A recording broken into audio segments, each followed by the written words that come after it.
You're listening to Development Works, produced by Doctors for Doctors and Nurses for Nurses. Hello friends, I'm Andrew Wilson. And I'm Michael Carlson. This is Development Works for May 2017. And on today's upcast, when doing international development, culture shock goes both ways. We hear from Jessica Vorstermans, the Executive Director of an NGO dedicated to education for Canadians and international hosts all around the world. Jessica is the Co-Executive Director of Intercordia Canada, an international experiential learning NGO. Now, the primary intent of Intercordia Experience is not to change the world, but to change our understanding of the world. Traveling across cultures and becoming involved in people's lives requires us to be attentive, respectful, and curious. Her mantra is, if we enter into a host community thinking that we know what's best for the local people, we can do more harm than good. That before we know what we can do for others, we need to be in relationships with them so we can know who they are and what they value.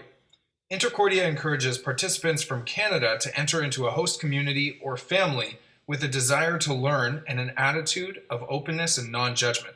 Today on the Upcast, Jessica lets us know what works in international development. But first, this Upcast is powered by Doctors for Doctors and Nurses for Nurses. We're a Canadian charity that sponsors the medical education of high-potential youth in rural Nicaragua. If you want to ensure everyone has access to quality healthcare, first visit doctorsfordoctors.ca. Our partner in Ecuador, Clever, loves to tell this story about same thing, this big missionary group that really wanted to do a project. And so they went to a community and decided the community didn't have, they used latrines. So they decided to build sort of better bathrooms. So they built like a bank of bathrooms with toilets, kind of stalls. And then at the end, they went sort of back into the capital. And then before they left, they wanted to go and see the results of their work. So when they got there, they opened the door and all these chickens ran out. And they were like, what are the chickens doing in the bathroom? And Clever was like, they didn't want bathrooms. They wanted places for their chickens. The chickens are running away. It's a huge problem. They're losing income. They needed a place to store their chickens. They didn't want bathrooms. They were fine with using latrines. So this community knew the whole time that this project wasn't what they wanted, right? They were building these bathrooms in the back of their head being like, we just want a chicken coop. So what are some reasons why do you think this community went along with it? Why didn't the community say, hi, can we build chicken coops instead, please? And so the idea is to say being with people and getting to know them is more important than to immediately jump into the doing for position. That we talk about vulnerability as being a source of significant growth and connection. So leaving this sort of ego aside, the whole I'm here to help, I'm here to do for, but just saying I'm a vulnerable person that doesn't know all the things. And that can often be a real freedom for people to say I don't have to live up to this huge expectation of being in a community for 3 months and knowing answers to that community's particular problems. We need to be critical of ourselves and our desires, what draws us to the development of other people. And if we can't do this, then we need to just get out of the development work, right? If we can't be critical about ourselves and we can't really ask hard questions, then we should work in a bakery or somewhere else that is not affecting other people's lives. So often this can be kind of the place where there's lots of issues or problems is around sort of people coming from the north having certain expectations, and when they arrive in the south and those expectations aren't being met or things look different, we immediately begin to get sort of angry or feel let down. And this can often be a big place of struggle. So we move into a new space with new expectations on what we'll do, what that's going to look like, how much we're going to help, how things are going to change, how this volunteer work is going to be received, how people are going to maybe welcome us into their community. And those things aren't going to materialize the way we think they're going to. And that can often be where people start to get disappointed, start to get angry, and end up reacting in ways that probably aren't healthy for them and the host community.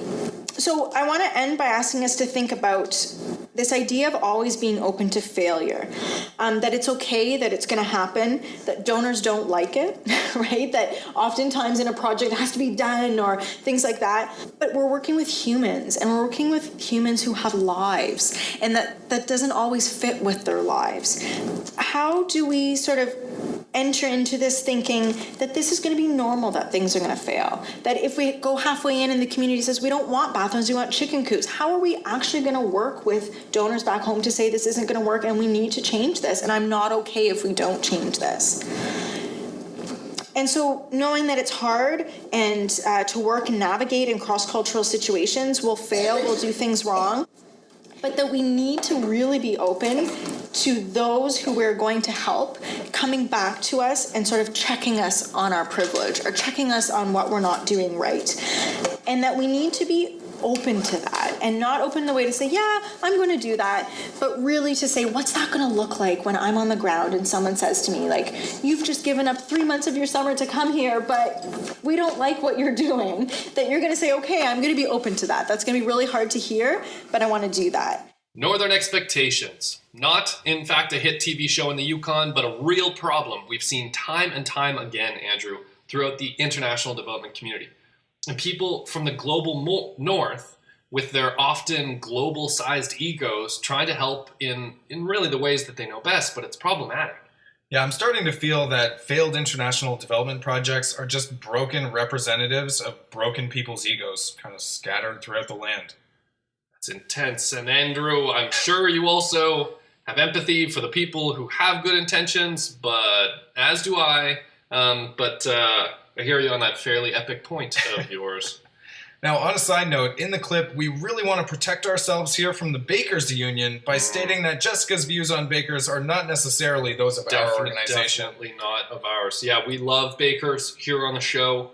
In fact, my mom is even a baker. God, I love bread. I love bread so much. Gluten-free bread just out of the oven. Yeah, the gluten-free thing, eh? I can't help it if I have a sensitivity. Now, I want to dive deeper into the concepts that are coming up. The next topic I really appreciated, the idea of a lens that goes both ways, meaning that other cultures see us just as different as we see them.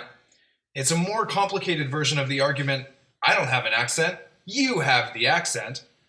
Also, I want to bring in stories from hosts from the South. So those who are actually welcoming us into their communities alongside them to do development work. Often those voices aren't present in conversations. So really saying, these are what hosts over the last 15 years have been telling us.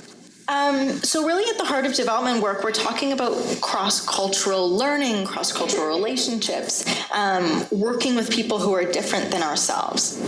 And that's difficult, right? That's hard. And it's ripe with all kinds of spaces for us to make mistakes. We're working across often language, different culture, norms, ideas, ways of doing things.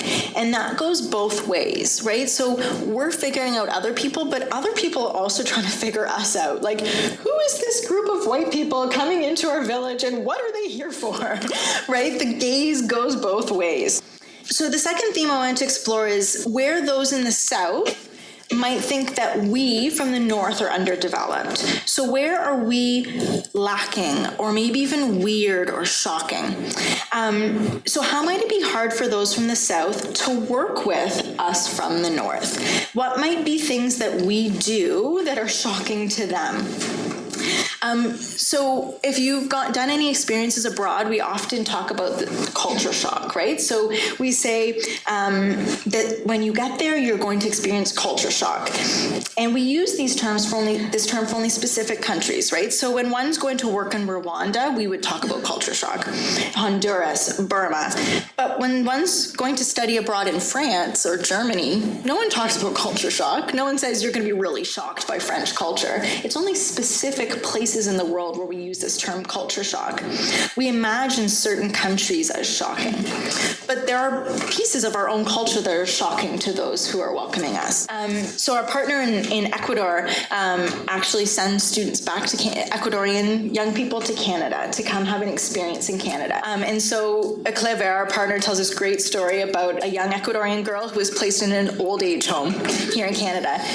First week, she phones home to Ecuador. I can't do this. These people are literally putting all these old people in this huge old home. They're all sitting at tables together. No one's talking. It's so sad. I don't think I can do this. So she was so shocked about the way that we treated our grandparents and thought, I can't be here. Like, I don't think I want to do this anymore. And so another example, and this is completely personal, my husband is from the Dominican Republic, and we went down when we got married. And so my whole family went. There was like 16 of us, and we were staying in this little hotel that was like kind of like apartments. And my grandmother, who's a widow and has been by herself for like 20 years, is super independent. I was like, okay, she will stay in one room. And the Dominican family was like shocked. They're like, you're going to leave her by herself? That's horrible. And I was like, no, she really likes to be by herself. And they're like, no one likes to be by themselves. So they devised a plan that she would go like from room to room, night to night. I'm like, she'll kill me. She would hate that. That's the worst plan ever. But they were shocked that I would put my 80-year-old grandmother in a room by herself, that was gross, that my family would think that was a nice thing to do. So as I said, my husband's from the Dominican Republic, and 1 year before students were departing for Ecuador and Honduras, I remember he sat down and had this really beautiful conversation around this idea that people from the North are often saying like, oh, well, in Canada we do it this way, or it's so much better when you do it like this. And his response was like, then stay in Canada? Don't come here? I love the idea of someone saying, well, if you like your own country so much, like you can even hear it, right? Why don't you stay there? Oh, there's so much wonderful attitude, and rightly so. Because we always think from this Canadian or Western frame, and we just all need to spend more time thinking about what other people think. I always love the idea that our culture is the crazy one, that we do tons of weird things in our culture that don't make any sense to the rest of the world. And thank you, Jessica, for illustrating these and really diving into them with us. And how old folks' homes are terrifying. But yeah, she has some great stories overall. And, you know, in this next segment, this is one of my favorite stories. I actually call it the ugly mural. Kind of like the ugly duckling, except the mural doesn't turn beautiful. Let's listen up to this. We receive a lot of sort of training, preparation, workshops for going abroad, but those from the South who are receiving us, who are working with us, who are also absorbing sort of the shock of working with us, don't have that same preparation. I'm not saying that they should have training on how to do things better for us, because that's often how it looks. It often looks like, well, you need to receive students in this way. Students need to, live in this type of bed. Students need to eat this type of food. That's not what I'm saying. How to receive us in ways that can challenge us when we're doing things that aren't working for communities. So how to speak back to power when things don't work for your community. So you've all heard stories of development projects gone wrong.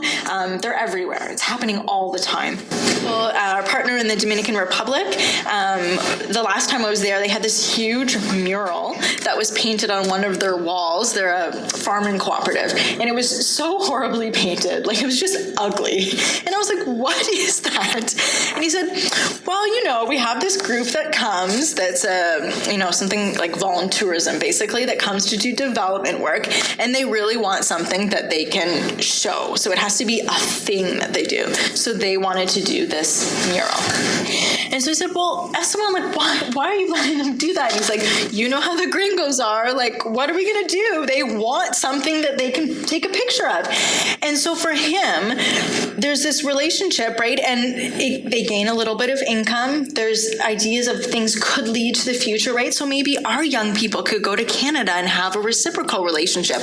So they end up putting up with stuff like a really ugly mural. So I'm trying to think of how we practically can get to this mutuality or reciprocal relationship. And that's on us, right? Like, as people, because the people are in communities doing things. So how do we sort of work with hosts themselves developing training on how to respond to a student from the North when they're doing something shocking to you in your home, right? And so instead of just, I'm not going to say anything because, you can say something. This is your home. This is your community. And if that's not working, right? So often with drinking that comes up. In Ghana, host family said to us, like, if you don't like our social norms, don't come here. You don't come here and drink in front of our children. That's not okay. In Honduras, they do not come and smoke in front of our children, right? So often students are helping in classrooms. They're not teaching, they're just helping. And so that position in society holds, you're being a model for other people's children. And so there's often, I've heard it a lot from young people who are going on these types of experiences that say just bring your oldest clothes. Go to Value Village, get some old clothes because you're going to be washing them by hand and they're going to get dirty or they're going to get ruined. And then you're in positions, right? You're helping in a school or something and kids are looking up to you. And so Hondurans are saying, well, that's really rude. We're dressed up. I'm a teacher. I'm wearing nice clothes. Why are you showing up in a cutoff shirt, right? But as Canadians, we have this weird idea of we're going abroad, put on our old dirty clothes. You wouldn't volunteer in St. Anne's School in Toronto in a cutoff shirt, but somehow in the South we do.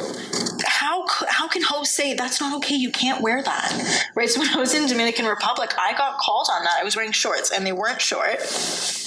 And someone said to me, I was volunteering in this center run by nuns, and you can't wear shorts there. You have to wear pants. It was 35 and it was so hot. I was I can't wear pants. But someone said that to me, right? You can't wear that. Yeah, that's where we're always trying to think. We always think about our relationship with hosts, and everything hosts say to us, we take as an equal partnership. So if hosts say, this isn't working out, this student is not living the experience well, we're not going to say for future recruitment of students, we should, just make this a good experience for that student. No, we'll say, we're going to have a conversation, and if that student can't change their behavior, we'll just send them home.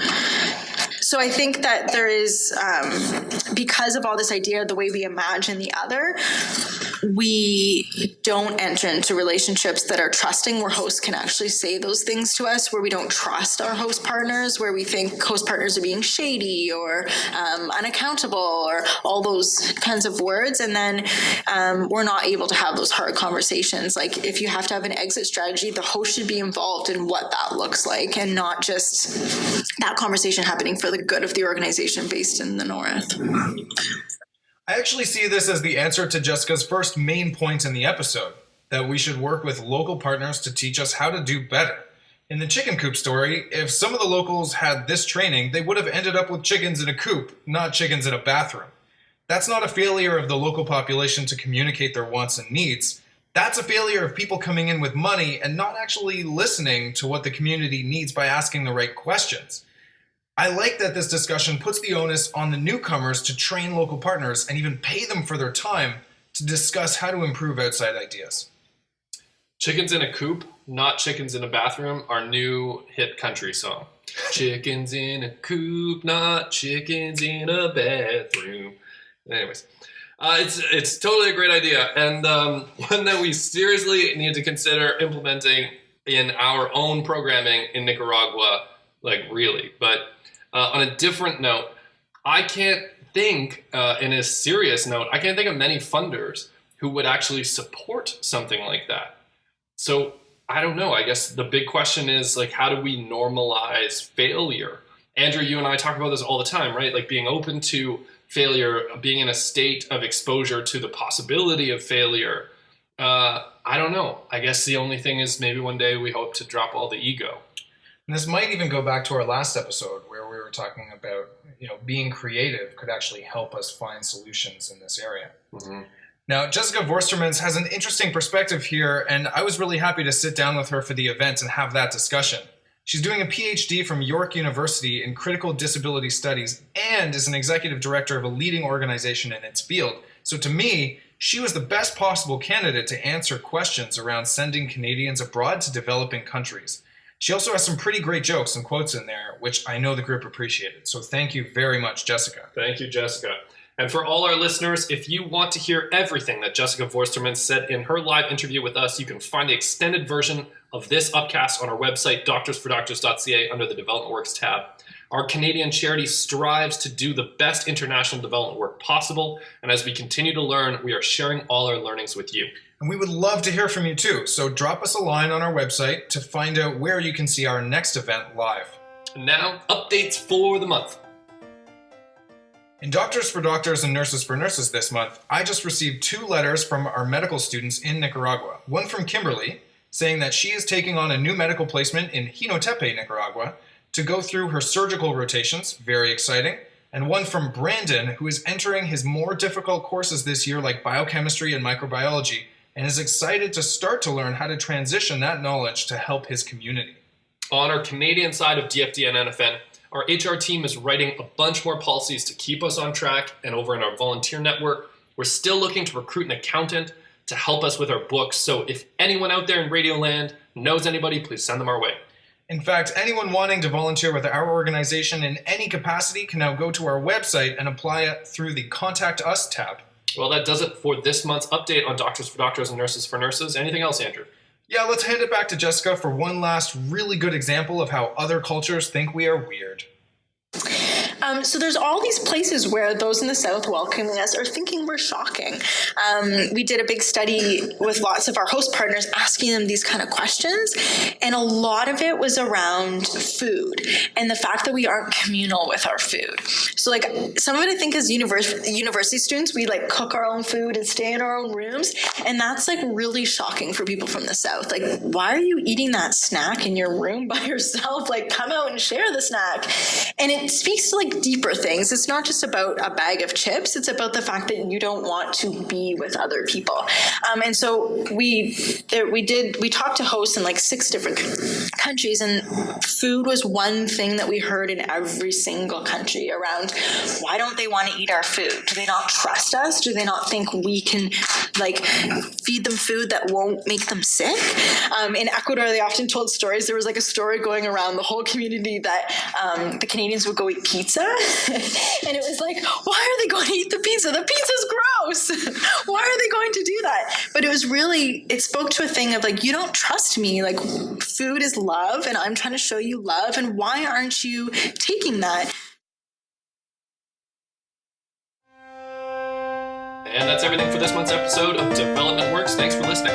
This is Andrew and Mike signing off, and remember, if you don't make mistakes, you're not working on hard enough problems.